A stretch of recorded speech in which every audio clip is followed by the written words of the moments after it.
नमस्कार साथियों, स्वागत है दोस्तों आप सबका आज के इस शानदार वीडियो में।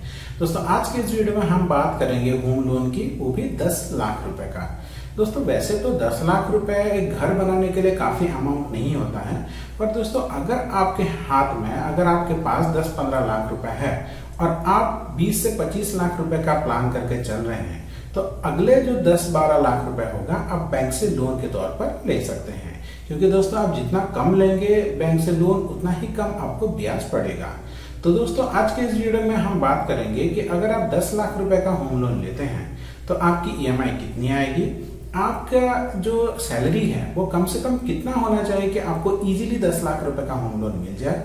उसी के साथ साथ दोस्तों हम बात करेंगे इसके टेन्योर की। आपका होम लोन 10 साल के लिए लेना चाहिए, 15 साल, 20 साल, कितने साल के लिए अच्छा होगा। और दोस्तों वीडियो के आखिर में हम ये भी देखेंगे कि आप किस तरह से अपने होम लोन के ऊपर डिस्काउंट क्लेम कर सकते हैं। दोस्तों वीडियो बहुत ही इंटरेस्टिंग होने वाला है, बहुत ही इंफॉर्मेटिव होने वाला है। तो हमारे आपसे एक ही रिक्वेस्ट है दोस्तों कि वीडियो को आखिर तक जरूर देखिए। बीच में से अगर आप इसको स्किप कर देंगे तो पूरी बात आपको समझ में शायद ना आ पाए दोस्तों। तो चलिए दोस्तों इस वीडियो को शुरू करते हैं। जैसे कि दोस्तों आप देख सकते हैं हम आ गए हैं एक्सेल शीट पे। यहाँ पे आपको कुछ इन्फॉर्मेशन फिलअप करना होगा। जैसे कि सबसे पहला आ गया लोन अमाउंट। आपको जितना रुपए का लोन चाहिए उतना रुपए का लोन अमाउंट यहाँ पे डाल देना है। आज के इस वीडियो में हम बात करने वाले हैं 10 लाख रुपए की, तो हम यहाँ पे 10 लाख रुपए का अमाउंट डाल देंगे। फिर रेट ऑफ इंटरेस्ट दोस्तों अभी के लिए 2024 जनवरी फरवरी में जो रेट ऑफ इंटरेस्ट चल रहा है वो लगभग 9% का चल रहा है दोस्तों। अब होम लोन के ऊपर कितना रेट ऑफ इंटरेस्ट गिरता है, ये किस तरह से कैलकुलेट होता है, इसके ऊपर हमने डिटेल वीडियो बनाया है। उस वीडियो का दोस्तों लिंक आपको आई बटन में और नीचे डिस्क्रिप्शन में भी मिल जाएगा। आप चाहें तो रेट ऑफ इंटरेस्ट के बारे में अधिक जानने के लिए उस वीडियो को दे सकते हैं। अब आता है दोस्तों टेन्योर। आपको कितना साल के लिए होम लोन लेना चाहिए। वैसे तो दोस्तों अगर आप चाहें तो 30 साल तक का होम लोन ले सकते हैं, पर हम आपको कभी भी ये सजेस्ट नहीं करेंगे कि आप 30 साल का होम लोन लें। आप 15 से 20 साल तक का होम लोन आराम से ले सकते हैं। तो हम यहाँ पे टेन्योर को रफली 15 साल मान के चलते हैं, क्योंकि ज़्यादातर लोग दोस्तों 15 साल के लिए ही होम लोन लेते हैं। अब देखिए जैसे ही हमने ये 3 फिलअप कर दिया, यानी कि लोन का अमाउंट 10 लाख रुपए, रेट ऑफ इंटरेस्ट लगभग 9% के हिसाब से और टेन्योर 15 साल, उस हिसाब से दोस्तों देखिए आपकी जो ईएमआई आती है वो आती है दोस्तों 10,143 रुपीज़, यानी कि 15 साल तक बैंक को आपको 10,143 रुपये देना होगा। और इस लोन के लिए आपका जो सैलरी है दोस्तों वो 25,000 के आसपास होना चाहिए। यानी कि अगर आपकी सैलरी 25,000 है तो आपको इजीली 10 लाख रुपए का लोन आराम से बैंक से मिल जाएगा दोस्तों। अब यहाँ पे एक चीज़ जानने वाली बात है दोस्तों कि आप तो बैंक से लोन ले रहे हैं 10 लाख रुपए, इसका जो इंटरेस्ट आएगा दोस्तों वो लगभग 8-8.5 रुपये का आ जाएगा। यानी कि आपने बैंक से 10 लाख रुपए का लोन लिया और ब्याज मिला के बैंक को लगभग 18 से 19 लाख रुपए आपको देना होगा दोस्तों। अब देखिए दोस्तों ये इसको अगर हम एक टेन्योर को थोड़ा सा चेंज करते हैं, जैसे कि बहुत सारे लोगों का क्वेश्चन होता है कि टेन्योर 15 साल होना चाहिए या फिर 10 साल या फिर 20 साल।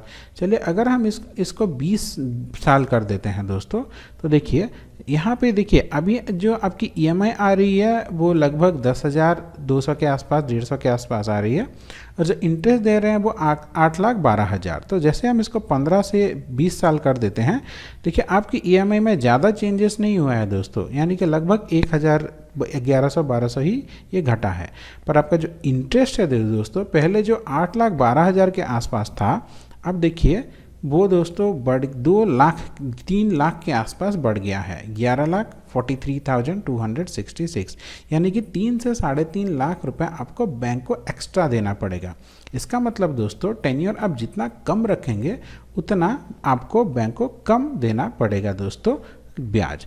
अब देखिए अगर आप इसको 10 साल के लिए देखते हैं कि मान लीजिए आप 10 लाख रुपए का लोन 10 साल के लिए लेते हैं, उस हिसाब से दोस्तों आपकी जो ईएमआई आएगी वो बढ़ के हो जाएगी दोस्तों 12,668, यानी कि 12,500 के आसपास। पर उस हिसाब से आपको थोड़ा सा ज़्यादा सैलरी भी चाहिए, 32,000 के आसपास अगर आपकी सैलरी है तो 10 लाख रुपए का लोन 10 साल के लिए आप इजीली मैनेज कर सकते हैं दोस्तों। तो इस हिसाब से अपनी सैलरी के हिसाब से आप अच्छे से कैलकुलेट कर सकते हैं दोस्तों। इसका मतलब ये नहीं है कि आपकी सैलरी इतना ही है, हमने इसका कैलकुलेशन इस हिसाब से किया है कि देखिए आप जब भी होम लोन लेते हैं तो आपकी सैलरी का कुछ पैसा तो आपको ईएमआई में देना है, जो बाकी का पैसा है उसको आपको आपका घर खर्च है, आपका मेडिकल खर्च है, आपका अगर आप मैरिड हैं तो बच्चों की पढ़ाई है, बहुत सारा खर्च होता है, उसमें भी कोई प्रॉब्लम ना हो, उस हिसाब से हमने इसका कैलकुलेशन किया है दोस्तों। तो अगर आपकी सैलरी 32,000 35,000 के आसपास है तो आप 10 लाख रुपए का सैलरी को 10 साल के लिए अगर लेते हैं तो ईजिली EMI 12,500 के आसपास पे कर सकते हैं दोस्तों। और यहाँ पे आपका इंटरेस्ट सिर्फ 5 लाख रुपए के आसपास ही आएगा दोस्तों। तो ऑन एन एवरेज हम यहाँ पे इसको ना ज़्यादा ना कम 15 साल के लिए मान के चलते हैं। पर दोस्तों हमारी आपसे ये राय होगी कि आप जितना कम टाइम के लिए लोन लें उतना आपके लिए बेहतर होगा। अब देखिए दोस्तों, अब हमारा जो फाइनल आ गया है, अब 10 लाख रुपए का लोन ले रहे हैं 9% के हिसाब से, टेन्योर रख रहे हैं 15 साल, सैलरी है आपका लगभग 25-26 हज़ार रुपये और आप EMI दे रहे हैं बैंक को लगभग 10,200 के आसपास। अब जो आपका इंटरेस्ट आ रहा है दोस्तों वो 8,12,000 के आसपास आ रहा है।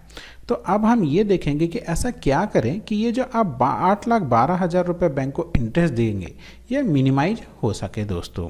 तो अगर आपने अभी तक हमारा वीडियो को देख लिया है तो ये तो आपको ये हमारी तरफ से आप एक गिफ्ट समझ के रख सकते हैं।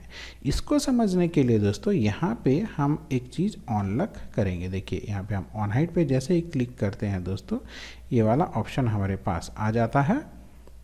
दो ऑप्शन देखिए, पे एक्स्ट्रा EMI एवरी ईयर, इसको हम प्री पेमेंट भी बोलेंगे दोस्तों। यानी कि अगर आप बैंक को कुछ कुछ पैसा हर साल एक्स्ट्रा पेमेंट कर देते हैं तो आपका इंटरेस्ट बहुत ही कम हो जाता है दोस्तों। देखिए मैं आपको दिखाता हूँ। देखिए अगर आप अपनी EMI का एक एक्स्ट्रा EMI अगर आप बैंक को देते हैं तो देखिए यहाँ पे देखिए ये जो येलो बॉक्स में आप देख सकते हैं 8,25,680 है, ये आपका बैंक का जो आप इंटरेस्ट दे रहे हैं वो है।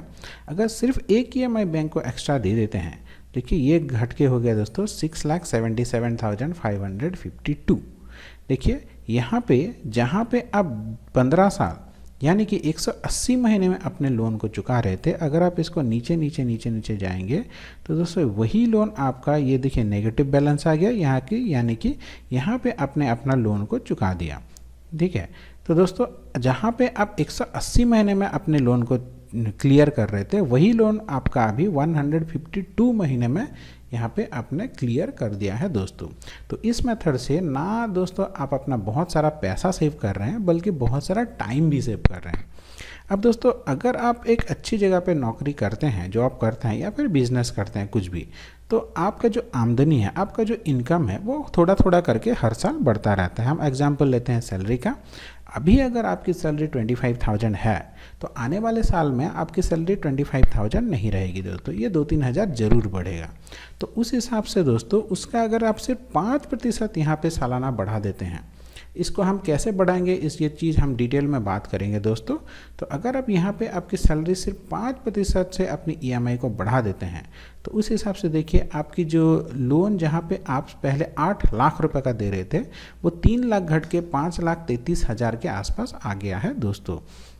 अब देखते हैं क्या इसका टाइम पे कुछ इम्पैक्ट गिरता है। पहले जो लोन को आप 180 महीने में क्लियर कर रहे थे उसी लोन को आप 114 महीने 114 महीने में क्लियर कर दे रहे हैं दोस्तों।